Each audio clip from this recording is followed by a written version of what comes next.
Evangelho de Lucas, capítulo 21, a partir do versículo 34. Glória a Deus. Acharam?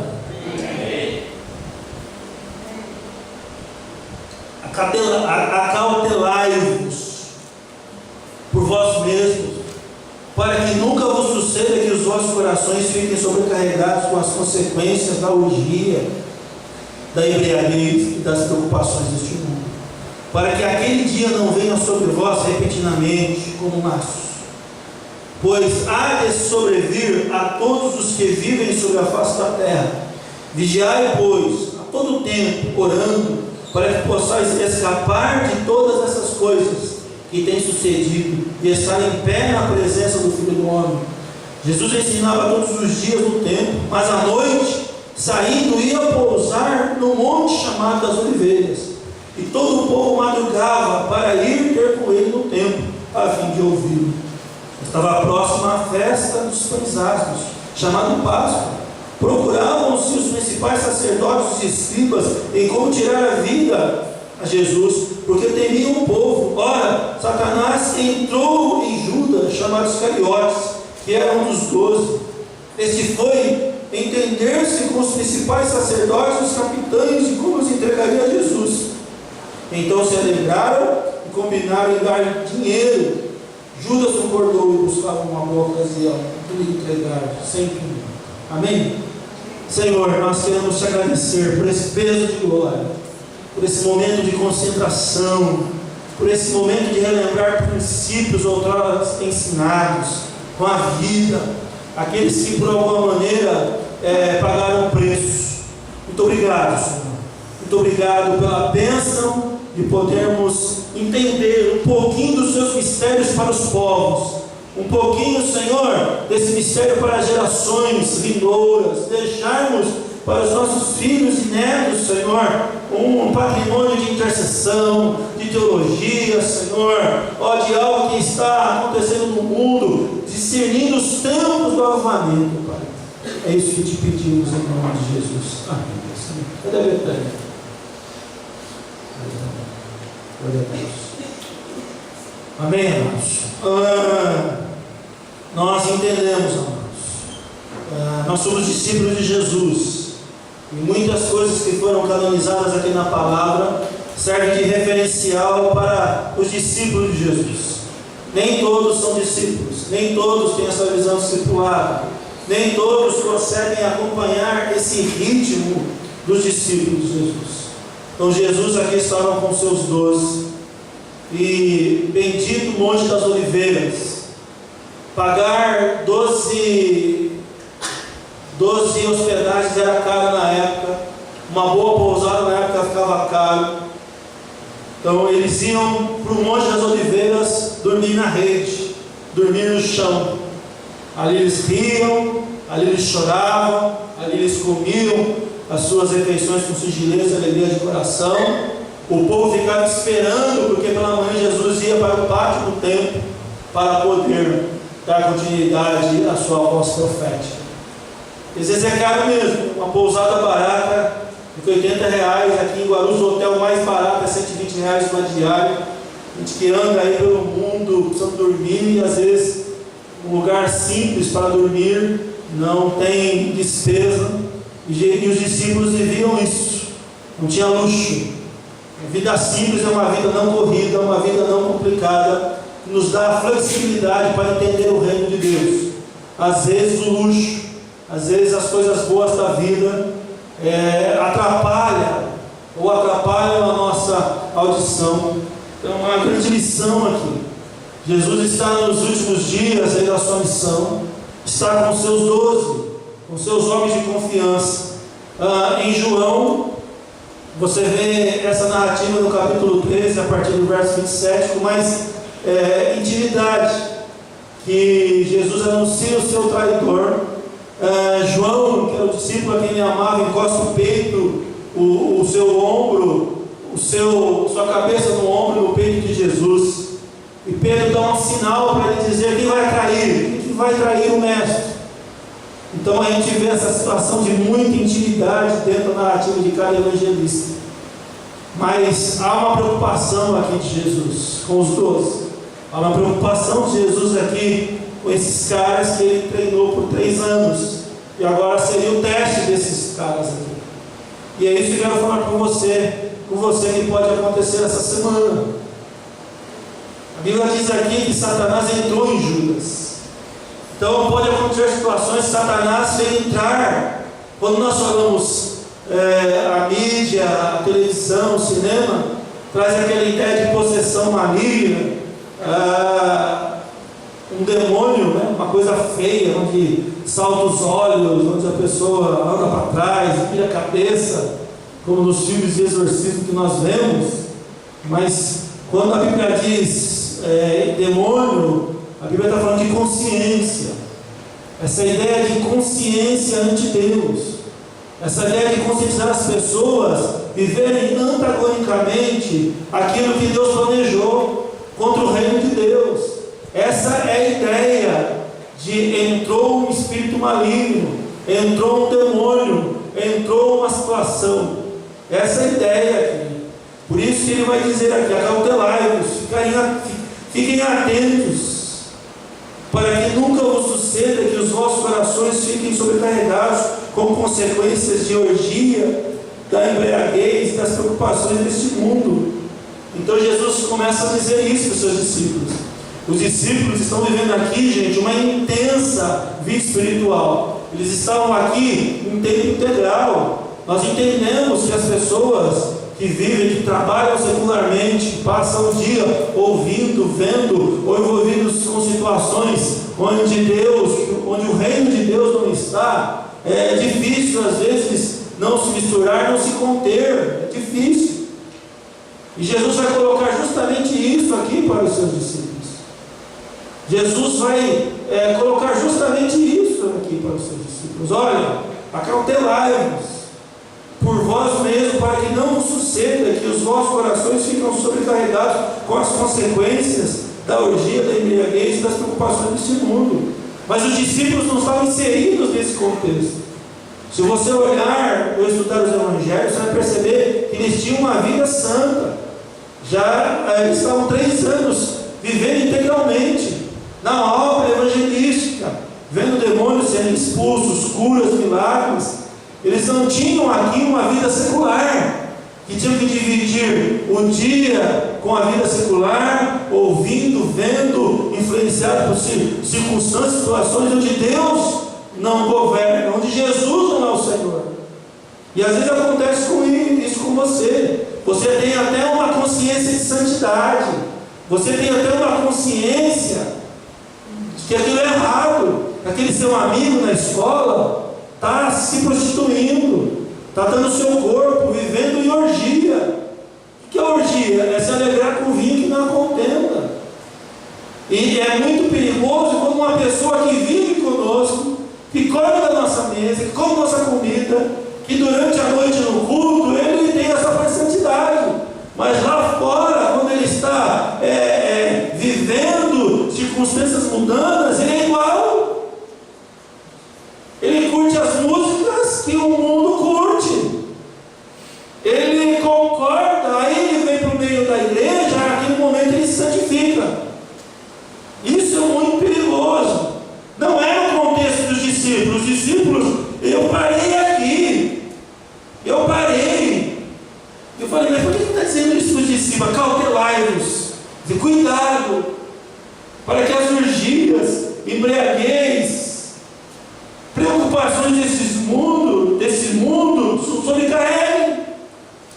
Porque só fica sobrecarregado quem está perdido. Ok? Então eu quero parar aqui, amados, chamar a atenção. Talvez você está vivendo essa crise. Puxa, meu trabalho é adultério, é fornicação, é defraudação, é mentira, é corrupção.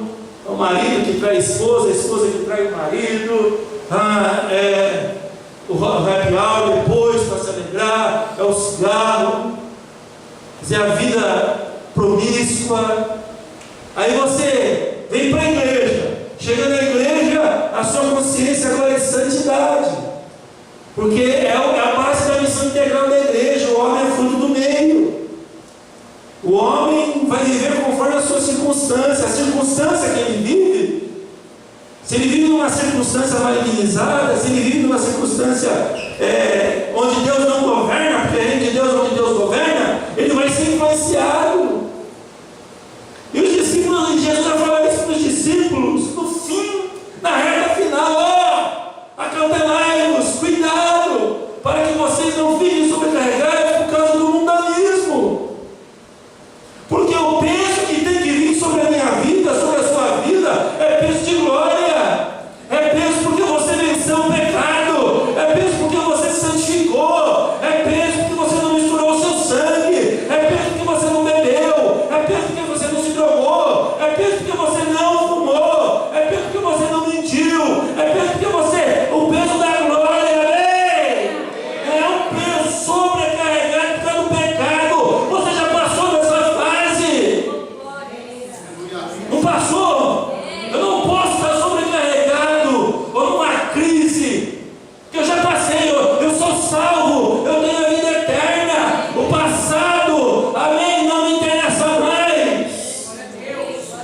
Mudei, transformou, metanoia, eu nasci de novo, tenho um novo coração, tenho uma nova mente. O peso que me vem agora é porque o ente querido meu está preso nas garras de Satanás. O peso que me vem agora é porque o meu vizinho está indo para o inferno. O peso que me vem agora é porque eu não consegui fazer a vontade. Essa crise, miserável homem que sou, o que faço não quero, tem que me livrar da lei. Acautelai-vos, vocês fiquem atentos, para que não vos suceda que os vossos corações fiquem sobrecarregados com as consequências da orgia, da embriaguez, das preocupações deste mundo, para que aquele dia não venha sobre vós repetidamente como laço. Porque quem está na presença de Deus, amado, não teme a rumores de guerra, não teme a más notícias, amém? Não venha repentinamente: porque eu estou passando isso. No reino de Deus ninguém sofre desnecessariamente, amados. Talvez Satanás está te tentando, através de uma moça bonita, através de um moço bonito, através de amizades. Não tem jeito, ou você é no esquema, ou você está fora do esquema. Não tem meio termo, não tem. O príncipe desse mundo já está julgado, não tem mistura. O mundo já está condenado, o mundo jaz no maligno, mas não tem meio termo. Não é uma mensagem moral. Aí Jesus chega e diz: acautelai-vos. Eu falei: meu Deus, para que o peso do mundanismo não vos traga nenhum dolo. É tremendo isso, né? Porque às vezes a gente lê o texto aqui e nós, se você voltar um pouquinho a sua Bíblia, no verso 30 do 21, quando começam a brotar vendo, sabei por vós mesmo que o verão está próximo. Assim também, quando vir acontecer estas coisas, sabei que está próximo o reino de Deus. Em verdade vos digo que não passará essa geração sem que tudo isso aconteça. Passará o céu e a terra, porém as minhas palavras não hão de passar.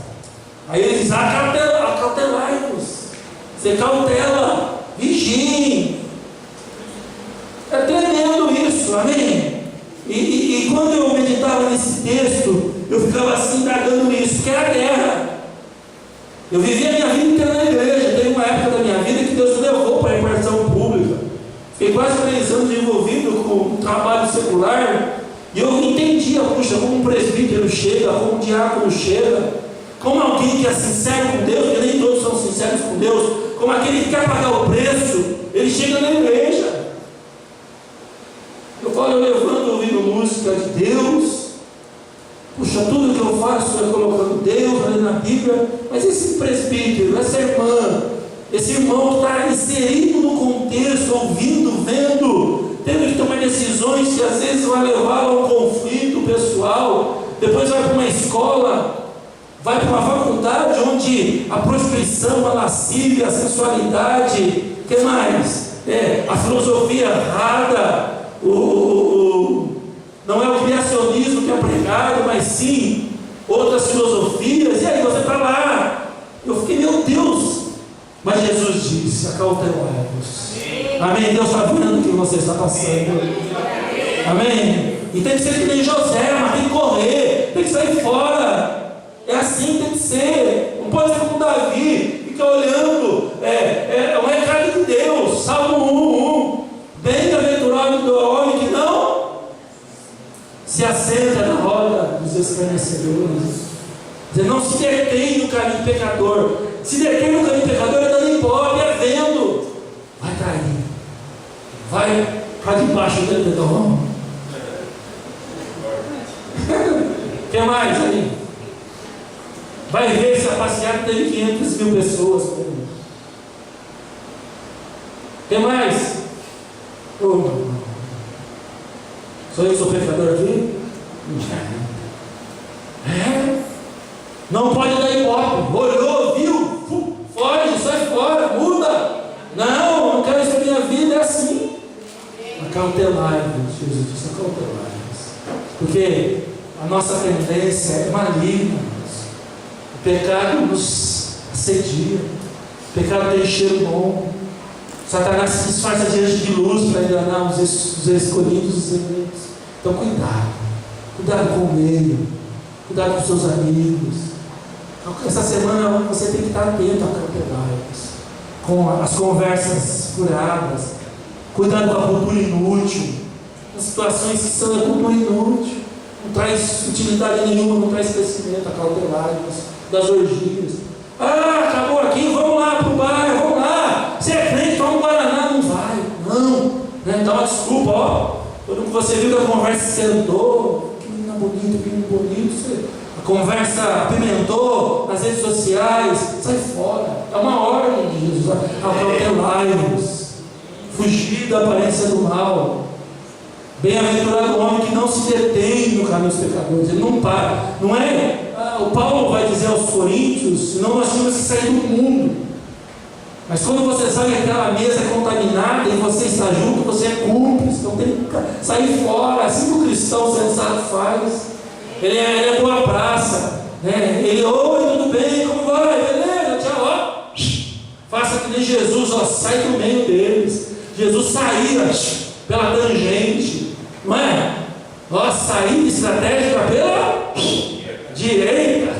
Sai fora, acautelai-vos.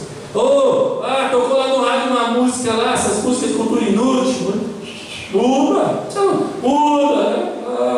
né? Coloca uma música popular brasileira, vai mudando, né? E tem crente também que é chato, que está lá, já quer colocar na loja a música dos crentes. Tem que tomar cuidado, tem que ter sabedoria, não é assim? A gente quer forçar, porque a fé dele não é assim. Nós ganhamos na simpatia, no testemunho. Nós estamos com o cinturão da verdade, né? Puxa, essa moça é de Deus. Esse moço é de Deus.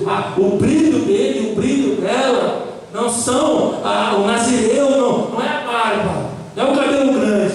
A estética são as boas obras. Precisa saber, não precisa saber que você é crente, que você tem uma Bíblia no braço. Precisa ser radical, porque não é por força nem por violência. Mas vamos ver em você o brilho do Espírito de Deus. Por isso tem que acautelar, que é cautela. Fique atento ao meio, fique atento às reuniões. Então essa semana, faça isso, acautelai-vos. Agora, se você está sofrendo por causa das orgias, da embriaguez, da preocupação deste mundo, aí tem que sondar o seu coração, pedir perdão a Deus, confessar. Mas os nossos adolescentes, né? Isso acontece muito com o jovem adolescente. Aí ele vem para a igreja aqui, se santifica, olha, chega em casa, não dá, né? O meio é mais forte, o meio é mais sedutor. Você está entendendo? Essa semana o Senhor está dizendo para você: cautela com suas amizades, com seus amigos, com seus parentes, cautela. Amém, amados? Aí, pois há de sobrevir todos que vivem sobre a face da terra. Vigiai, pois a todo tempo, orando, para que possais escapar de todas essas coisas que têm de suceder e estar em pé na presença do Filho do Homem. Então, vigiai, pois, a todo tempo, orando. Tem gente que consegue orar só na igreja, irmãos. Tem gente que ainda não sabe orar. Ele só consegue orar quando está na presença de outros irmãos. Ele não consegue, esse é o objetivo do cristianismo, levar Jesus onde ele não está. Tem gente que só consegue orar e ler a Bíblia dentro da igreja. Isso é ruim. Ela não consegue ter essa vida, a gente está chamando de vida com Deus, vida com o Senhor. Ela não consegue. Ela só consegue ter vida religiosa. E a Bíblia diz que nós temos que adorar o Senhor em espírito e em verdade. Não tem um tempo. Eu só consigo lá na Rua Miguel Romano 4:4. Isso é mentira. Esse paradigma foi quebrado. O templo, nós somos o templo. Amém? Ele está dentro de cada um de nós. Onde eu vou, ele vai também. Não precisa ter o clero. Eu só vou conseguir ouvir a voz de Deus se o pastor, se o bispo, o apóstolo pregar. Eu só vou conseguir ouvir a voz de Deus se alguém orar por mim. Isso é quebrado. Todos nós agora somos sacerdotes. Amém? Sacerdócio real. Tem que ter liturgia, tem que ter uma regra. Não precisa ter os salmos, os provérbios. Não precisa ter os cantares, o Eclesiastes, que são os cânticos de Israel. Não. A liturgia agora, a liturgia é todo dia, é espírito e verdade. Onde eu estou adorando. A vida do discípulo é uma vida de adoração, não é? Você tem um dia só na quarta e no domingo. Todos os dias estavam no templo. Então você tem que acostumar a sua mente em todo o tempo para onde você olhar. Aquela roupa. Coloca uma roupa. Puxa, Deus, você já perguntou para Deus? Abre o seu guarda-roupa, mas se você vestir, pergunta a Deus. A camisa que o senhor gosta, o Espírito Santo, loucura, isso é loucura. Ele é assim, tem que ser em todo o tempo, todo momento. Deus, o senhor quer que eu vista aqui roupa? Pergunta. Começa a criar esse hábito de ter relacionamento com o Espírito Santo. Para você ver. Não é? Amém, irmãos? Começa esse hábito. Vai na loja, Espírito Santo. Que roupa? O senhor quer o corpo? Não vai ser de piriguete, nem de homem-guete. Esse piriguete, menino também. Não vai, está repreendido, né? Eu já tenho as piriguetes que mostram aí na parada, aí, pelo amor de Deus. Né? Só o sangue de Jesus tem poder. Costumamente, em todo o tempo, vigiai, pois a todo tempo orando, para que possais escapar de todas essas coisas que têm se sucedido e estar em pé na presença do Filho do Homem. Jesus ensinava todos os dias do tempo, mas à noite, saindo, ia pousar num monte chamado Oliveiras. Outra lição. Nesses dias, procure simples. Amém? Procure viver de forma simples. Bispo, eu tenho condições de ir para um restaurante bom. Vá para o mais barato. E a outra metade você dá para missões. Puxa, eu tenho vontade de ficar no hotel bom, mas eu não vou fazer isso. Eu tenho vontade, eu posso. Você está entendendo, gente? Tem que simplificar a sua vida, mano. Tem que simplificar a sua vida. É interessante isso aqui, porque eu li um comentário que me impactou, né? Que ir com os 13 para uma pousada, ficar muito caro. Aí Jesus pegava, né?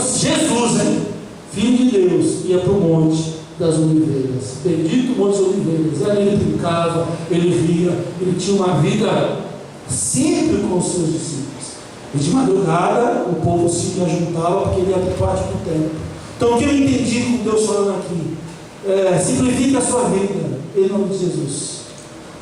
Pode comprar um carro, mas Deus não quer o melhor? Mas esses dias é dia de cautela. Esses dias são dias de vigilância. Esses dias não é dia de estar frequentando lugares onde Deus não está. Satanás está atento, bramando como um leão. Então é dia de você vigiar. Puxa, eu vou para casa do meu parente. Sou eu que sou crente. Não vá. Não está assim, está pronto. Mas é nesses dias. Talvez vai chegar dias que você tem que ir, mas nesses dias, você está entendendo? É dia de cautela. É dia de ficar esperto. É dia de ficar atento a todo movimento que nos leve para Deus. Põe sua cabeça, vamos orar. E eu quero nessa noite pedir essa bênção, esse mesmo sentimento que o Senhor teve com os discípulos antes da Páscoa. Cuidado com as coisas do mundo, orem e vigiem, tenham vida com Deus, orando em todo o tempo. Venham buscar coisas simples, coisas descomplicadas. E quarto, cuidado, porque Satanás pode usar pessoas que você ama para entristecer, para armar emboscadas. Nós queremos começar essa semana, ó Deus, com esse sentimento de vigilância, de cautela. Confirma a multidão das suas realizações e todas essas promessas, todas essas bênçãos que foram prometidas desde 2010, que possamos conectá-las e ativá-las na vida dos teus filhos. Guarda-nos nessa hora, em nome de Jesus. Amém.